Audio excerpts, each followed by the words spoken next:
Hello student, स्वागत है आपका आपके अपने channel student study with Satya में। दोस्तों, आज मैं आपको कक्षा 10 की हिंदी का इंपॉर्टेंट क्वेश्चन कराने वाला हूं, जो बोर्ड परीक्षा 2023 के लिए बहुत ही ज़्यादा इंपॉर्टेंट है। तो चलिए शुरू करते हैं आज का वीडियो। गद्यांशों के रेखांकित अंशों की व्याख्या, संदर्भ व्याख्या कीजिए। देखिए, क्वेश्चन आपको पूछेगा आपसे कि संदर्भ, जो पैसेज लिखा होगा उसमें रेखा लाइन लगी होंगी, ये रेखा खींची हुई होगी, उसकी व्याख्या करने को और संदर्भ लिखने को। इसमें से 3 क्वेश्चन आते हैं, एक में संदर्भ लिखना होता है, एक में हमें व्याख्या करनी होती है।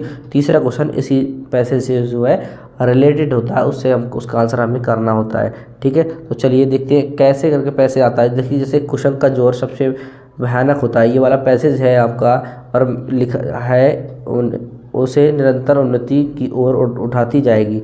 तो ये वाला पैसेज जो है आपको, इसी से आपको कुछ क्वेश्चन लिखने हैं और उसके अर्थ लिखना है। तो देखिए, मैंने आपको ये पैसेज जैसे ऐसे लिखा हुआ आएगा पूरा पैसेज, ये यहाँ से जैसे मैंने लिखा है क्वेश्चन के जोर से, तो आपको यहाँ तक लिखा है, तो आपका यहाँ तक का पूरा पैसेज आएगा ये।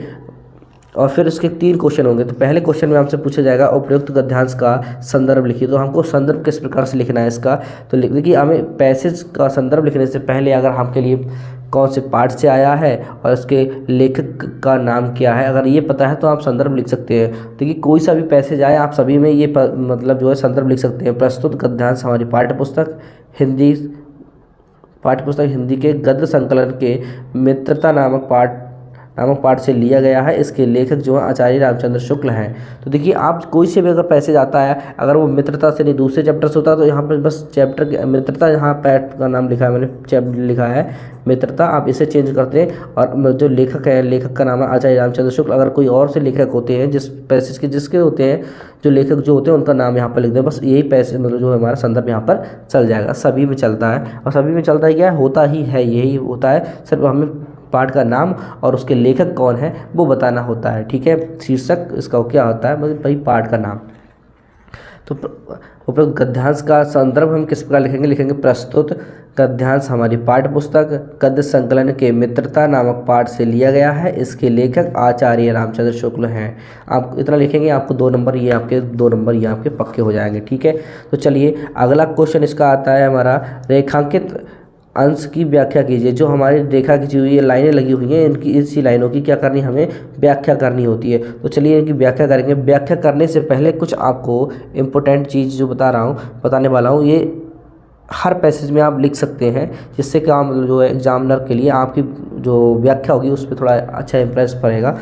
तो चलिए देखिए क्या व्याख्या लिखेंगे। तो व्याख्या लिखने से पहले हमें यहाँ पे लिखेंगे जीवन की संगति की, जो जैसे मैंने यहाँ पे लिखा, जिस जीवन की संगति के बारे में बताया गया, क्योंकि कुशंक जो है मतलब बोला, कुशंक का मतलब होता है बुरी संगति के बारे में। तो इसमें क्या कहा गया है, जीवन की संगति के प्रभाव को सर्वाधिक महत्वपूर्ण मानते हुए आचार्य राम शुक्ल जी कहते हैं। तो मतलब यहाँ पर थोड़ी सी एक लाइन जो कवि की बढ़ाई के बारे में लिख सकते हैं, प्रशंसा के बारे में लिख सकते हैं। और जी कहते हैं, जो भी लेखक हैं, आचार्य रामचंद्र शुक्ल जी हैं या मुंशी प्रेमचंद जी हैं, जो कहते हैं, क्या कहते हैं कि, इतना लिखने के बाद आपको फिर व्याख्या करनी है।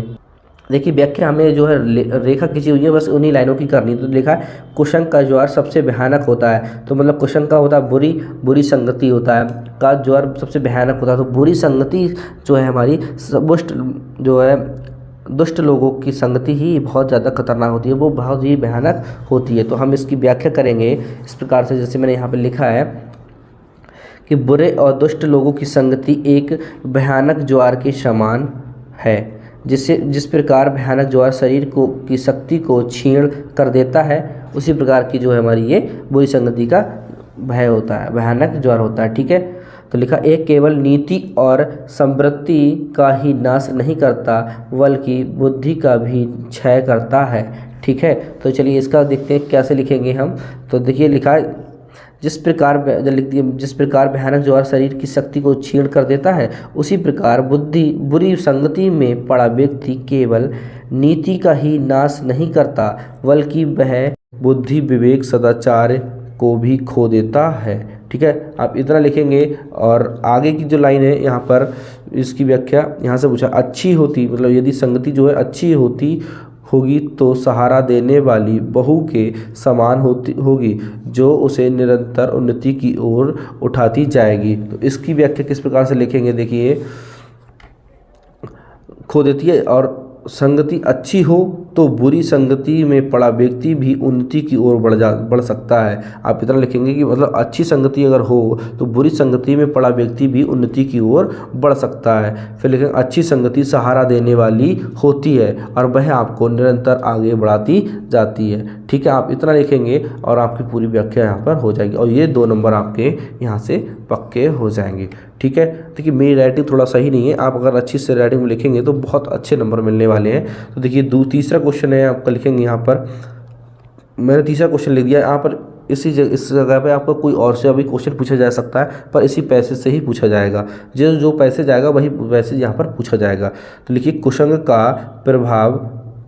का क्या प्रभाव पड़ता है, मतलब कुसंग का मतलब बुरी संगति का क्या प्रभाव पड़ता है। तो देखिए आंसर में आप लिखेंगे कुसंग का भयानक प्रभाव होता है, वह अच्छे बुरे उचित अनुचित का भी ज्ञान खो देता है। मतलब बुरी संगति में पड़ा व्यक्ति जो है अच्छाई बुराई और उचित अनुचित का सब ज्ञान खो देता है, बुरी संगति में पड़ा व्यक्ति। तो बुरी संगति का ये प्रभाव होता है, तो आप इसे लिख सकते हैं। तो ये 2 नंबर हमारे यहाँ पर पक्के हो जाते हैं। तो देखिए मैंने आपको ये वैसे तो एक इम्पोर्टेंट पैसेज ही लिया है ये, और अगर ये पैसेज मैं आपको 2 एक पैसेज और दिखा देता हूँ। जो पैसेज मैं आपको दिखा रहा हूँ, ये पैसेज जो है आपके लिए, इन 3-4 पैसेज जो मैं दिखा रहा हूँ आपको, ये देखिए जो है ये पैसेज है। इस पैसेज में से हमें क्या है, जो हमारे इंपॉर्टेंट क्वेश्चन पूछे जाएंगे वो इन्हीं पैसेज से पूछे जाएंगे। अगर आप इसकी व्याख्या और संदर्भ उनके क्वेश्चन जितने हैं सारे याद कर लेंगे तो आपको 100% फंस जाएगा। इन पैसेजों में से छोड़कर अंत दूसरे कई पैसेज में से नहीं आएगा, इन्हीं पैसेज में से एक पैसेज आपके एग्जाम में आने वाला है। तो देखिए ये पैसेज है, आप इन्हें देख लीजिए। दोस्तों मैंने जो आपको पैसेज दिए हैं इन्हीं में से ही आपके क्वेश्चन और आंसर फंसने वाले हैं। जितने भी क्वेश्चन फंसेंगे आपके या फिर रेखांकित फंसेंगे सिर्फ इन्हीं 4 पैसेज में से ही आपको पक्के मिल जाएंगे, पक्का 100% आपको मिलेगा। और ये रहा चौथा, देखिए लास्ट है यही, इसी में से आपको सारे फंस जाएंगे। ये आपको याद करना अच्छे से। चलिए मिलते हैं नेक्स्ट वीडियो में।